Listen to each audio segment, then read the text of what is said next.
So, once again, I'll just say good morning. And it's only the second week. I was thinking about this morning. It's really only the second week of the new year. This is the second Sunday, right? And I'm going to have to admit that I haven't really been able to really get into the newness of it all. It's supposed to feel right new. This is a new year. And if I'm honest, it really kind of feels like the same old, same old. I don't really feel that somehow or another, 2018 has gone and 2019 is here. It just feels like I'm continuing to do what I've been doing. And it's the same old, even though the same old, you don't have to turn it up that high, thanks. But even though the same old that we are experiencing lately is pretty unusual. There is a sense that the same old is pretty unusual, maybe even a little crazy, in fact, because as I think every day there's something challenging for us to ponder, something challenging that we're hearing about in the news, or that there's some kind of new state of unbelievable, or a new state of unimaginable, right? Because we think, oh my God, this is unbelievable. It's unimaginable, right? It's some kind of new thing that's occurring. And what is scary for me, I believe, and for many others, is that the shock of all of this new, unbelievable, unimaginable expression that we see happening right now, that the shock of it is beginning to wane. You know what I mean? It's sort of like, it does feel like now it's the same old, in terms of it's not, even though I go, oh my gosh, this is what next, is unbelievable, but this is starting to be a rhythm about it, where all of a sudden this topsy-turvy, out of the norm, has suddenly, in fact, become the new normal. It feels like the new normal. And that's a little bit scary. Because what happens when we get to this, out of the norm is now the new normal, we take a time to relax, and we allow ourselves to just sink into it and to sort of let it be. And I'm thinking, well, things might be pretty interesting when crazy becomes the new normal, right? Even though I know it's for a divine purpose. Even though I know it's a spiritual happening, it's just a funny thing. Crazy has become the new normal. Now, last week, with this being a new year, I said that we are ripe for new narratives, right? That is, it's a new year, so therefore the groundwork is set for us to be able to create new stories about our lives that we get to tell, new stories that we get to create. Whether it's a new book or a new chapter or a page or a new line that we are writing in the book of our lives, but it's a new narrative that we're getting ready to tell for this new year and to write about. And I'm thinking, while we're creating this new narrative, we should also allow ourselves to be present for this potent time of a new beginning. Because I think it's imperative that while we're writing this new narrative, that we also look to see that what we're writing about, what we are dealing with, is what we have, whether or not we've accepted it as a new normal. Whether this is something we want to be our new normal. Is it something that we want to see occurring in our lives and we want to accept as a new normal for us? Or is it something that we actually don't want? Because so oftentimes, even if there's something that we don't want and it could be negative, if we experience it enough, often enough, and over again, even though we don't want it, and even though it may be negative, we allow it still to become a new normal for us. Right? How many people have, habits and things that we really don't want to have, but they're kind of normal for us. And I'm thinking, yeah, my new normal is, I might get up at 3 in the morning and go down and get me a cookie. I don't really want to do it, but it's become a new normal for me. But is that what I want to have happen? So really I have to check what's going on in my mind when I get up at 3 in the morning and I go down. What is that I've allowed to be normal for me to do? Yet it's something I know that I don't want to do. So we have to look at our own lives in terms of, well, what's happening that we have accepted or that we don't want to accept? What is it that we've been doing for so long that's become our normal, even though we really don't want it? Because we now, if that's the case, we need a new normal. If something has become normal that we do not want, that has negative overtones for us and our lives and our affairs, and yet we continue to engage, we need a new normal. And then I began to think, well, what happens when something that we have experienced and something that we've counted on and as like a way of life, but there's a way of life that we have, and all of a sudden that way of life suddenly changes. And it's no longer the norm. I think we're in that period right now, that life is suddenly changing. And all of a sudden, the things that we counted on, the things that we knew, things that were tradition, are no longer tradition. It's all different. And we're thrown for what I call being a loop until we somehow try to right the ship and create a new normal. And so whether we like it or not, we're here in this place where things are just topsy-turvy. Now, the good news about being in this place is that once we can really let go of the desire to have things be the way they've always been, or to have them be the way they were. I just said, I'm old school, and I realized that, whether I like it or not, this is a new school. I'm in the middle of a new school. And so, but if we can somehow let go of the desire to have things be as they once were, or to be as they used to be, then if we can let that go, we can get excited about creating a new normal for ourselves. But sometimes you've got to let go of that which we have cherished. So in order to get to this point where we're willing to let go and to be in this new place for ourselves, to have a new normal, it's going to require a new mindset. You just can't have a new normal without necessarily a new mindset. And so the foundation that's going to be needed for us in this new day, because this is a new day. We're unbirthing something on the planet that's never been done before, I think. We're trying to get to what's never been done before. But some of the systems and what we see, yes, it looks familiar, but at the end, when all the dust settles, I think we'll be at a new place in our evolution as a species. But in order for us to get there, to this new place, the foundation that we're going to need, it has to be one that we are going to be comfortable. We have to learn how to be comfortable with the rapid movement of changes. We have to be comfortable with the rapid movement of change, and not just change, but changes, because so many things are changing. It's not just one. You know how we get when one thing changes, we get a little off, but imagine when so many things are institutions and everything is just up. So how do we get comfortable with the rapid movement of the change that comes?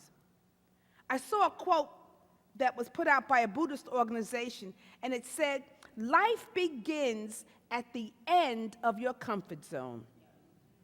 Don't you love that? Life begins at the end of your comfort zone. Because if we think about it, when you get to the end of your comfort zone, the only thing left to do is to grow, right? Because if you don't, you're going to stagnate. So when you come to the end, your life is going to be to the comfort zone. Your life begins because it's calling forth a new energy, a new vibration, stepping into new ventures, and life begins at that point. If we stay in the middle of the comfort zone or where we're comfortable, then life begins to end and deteriorate because there's nothing new. So the whole thing is, how do we, and I think what's happening is that we're in the midst of our growing edges. Each time you get a growing edge, that's wonderful, but then you must grow a little bit more. You step out and now you have a new growing edge, a new normal, a new comfort zone. And when you get there, you got to go again. This is what evolution is all about. It's constantly moving to our growing edges, out of our comfort zones. And for us, our comfort zone has been forcibly removed. We just look at how did we get here? Well, we kind of know. But we're in the middle of it, so what do? How do we handle this rapid change that keeps coming every day, every day, every day? I think, for me, it has to do with learning to understand two what I call spiritual principles. And they are pretty much spiritual principles of Buddhism that they teach in Buddhism. And one is the teaching of impermanence, and then the teaching of non-attachment, because they kind of go hand in hand. And, we in New Thought don't do a lot with that, but I think that it's a really good teaching for us to kind of see if we can try on for ourselves. Because we might call it in the Western mindset, going with the flow. That there's an impermanence to life, right? And when we're not attached to it, we learn to what? Go with the flow. And this is what it says when I looked up from a Buddhist definition of impermanence, the impermanent states. It says that all conditions, existence, without exception, all conditioned, all of conditioned existence, meaning everything that has a condition, right? Manifest world, without exception, is transient, evanescent, and inconstant. All temporal things, whether material or mental, are compounded objects in a continuous change of condition, subject to decline and destruction. And when I basically culled all of that down, it means that everything that is conditioned and manifest will change. That's what it means. Everything that is manifested, that is conditioned, will change, right? And so because of that, then it's best for us to be able to learn how to let things come and let things go. Let things come and let things go. But when we get attached to the coming and the going, to the coming of something and refusing to let it go, that's when we suffer. This has come, this way of being. I want it to remain the same. I don't want it to change. We suffer. This person has come into my life. I love this relationship. Now they want to leave. It's time for them to go. No, we suffer. I have this job, and now I'm changing my jobs, and I have to let it go. No, now we suffer. So the getting into the flow of life, learning how to let things come and let things go, but learning how to be what I call fluid, moving into the fluidity of life is what's going to enable us to handle these new normals that come.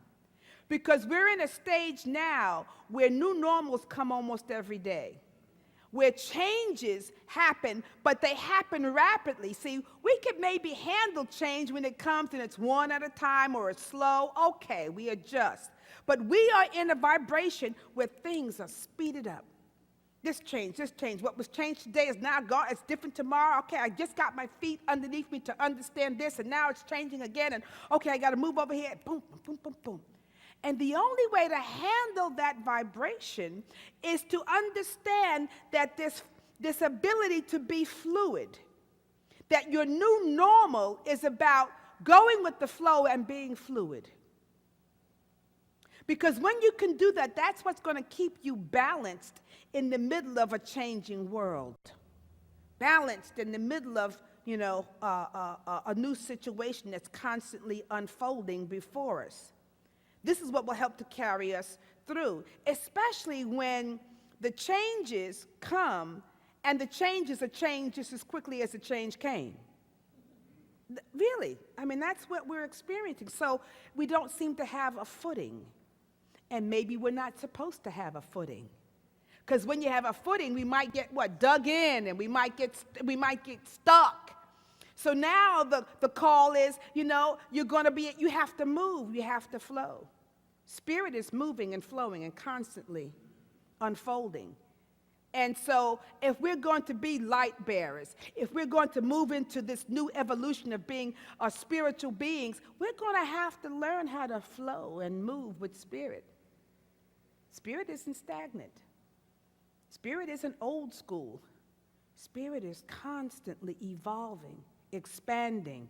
The universe is what? Expanding, growing, unfolding. And so that's what's being called, that's the new normal, being able to just do that. So we know that being fluid, or having the ability to be fluid as our new normal, will help us to be balanced in this new world. But there's also something else that's going to help carry us through in the midst of all this changing. Can anybody guess what that is? Faith in God.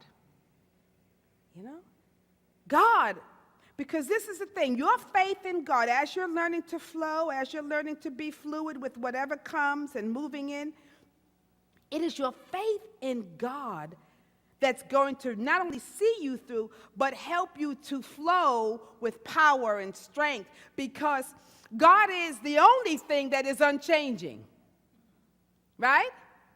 The scripture says that, it was talking about Jesus the Christ, but it says it's the same today, yesterday, and tomorrow. So if we need to have a constant, if we need to have something that anchors us, it needs to be the presence and power of God. Because God is a sure thing. With God, your good is going to be assured. With God, you know that somehow it looks like a mess, but divine order is going to manifest at some point. With God, it looks like I don't have enough, but the substance and the abundance and the fullness of God is going to find its way at some point. And so we can then move with a certain amount of faith that as I move through the changing world, the old song says what? Hold on to the what? Unchanging hand of God.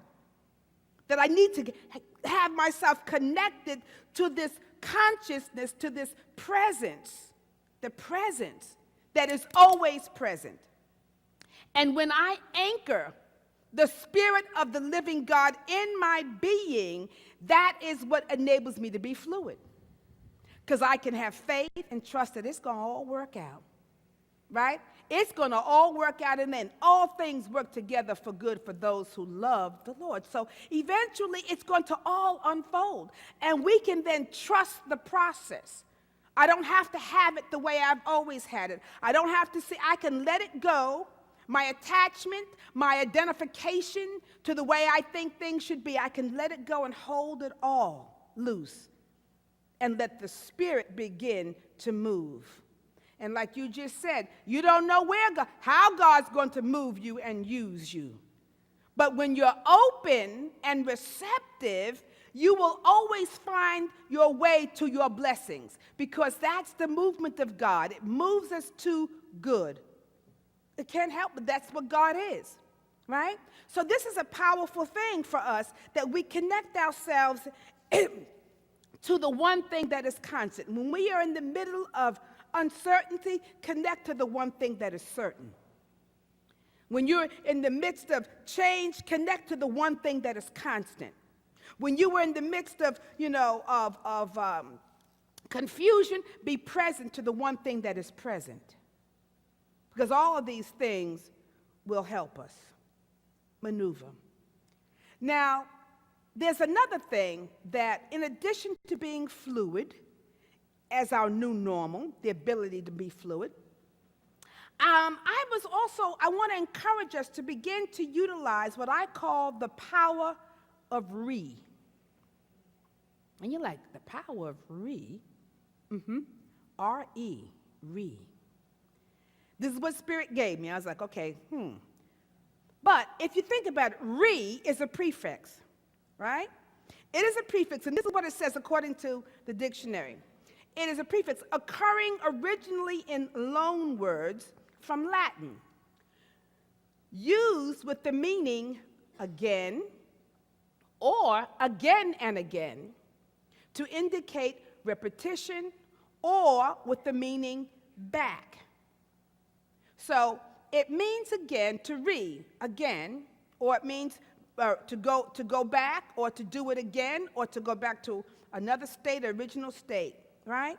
So with our fluidity, if we can understand and remember the remember, to return again and again to God, that remember, to return, right, again and again to God. To remember, to means bringing all of the members of your being and your consciousness together. To return means if you got to turn around, if it's not working out here and what you're seeing, turn around and return to the truth. Return, make that repentance.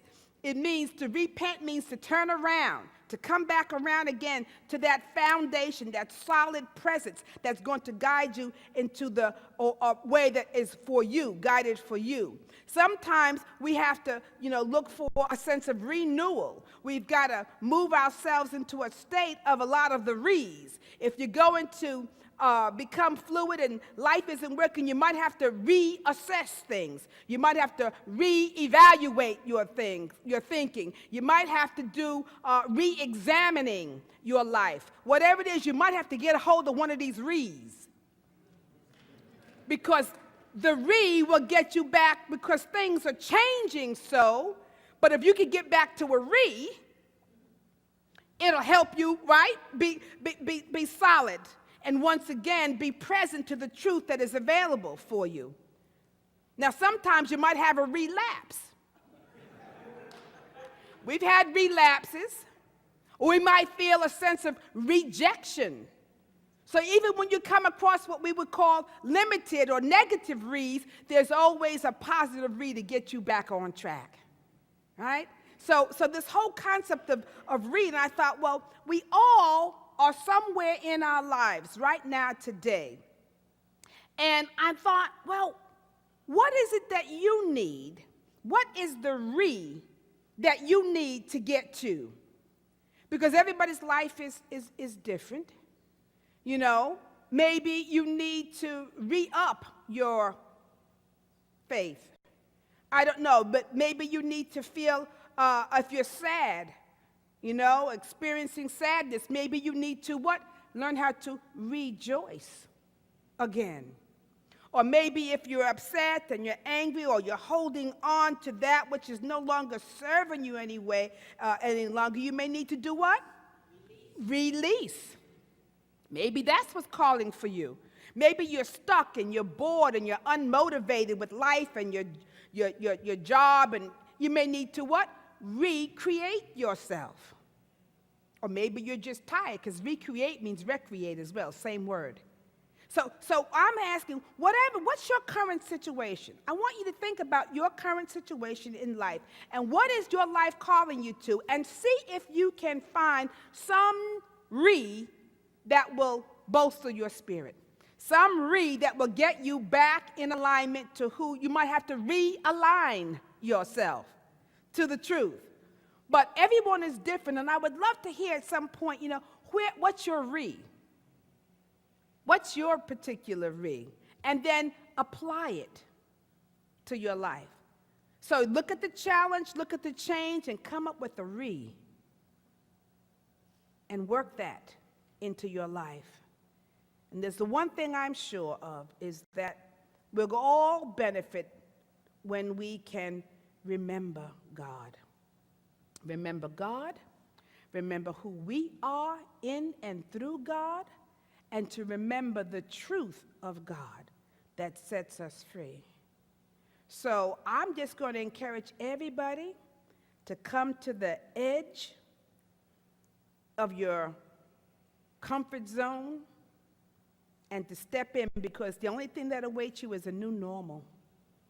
So jump in and be revitalized, re-energized, regenerate your life. Whatever it is, just get to the and make that a new normal. Blessings. Yeah. Blessings, blessings, blessings.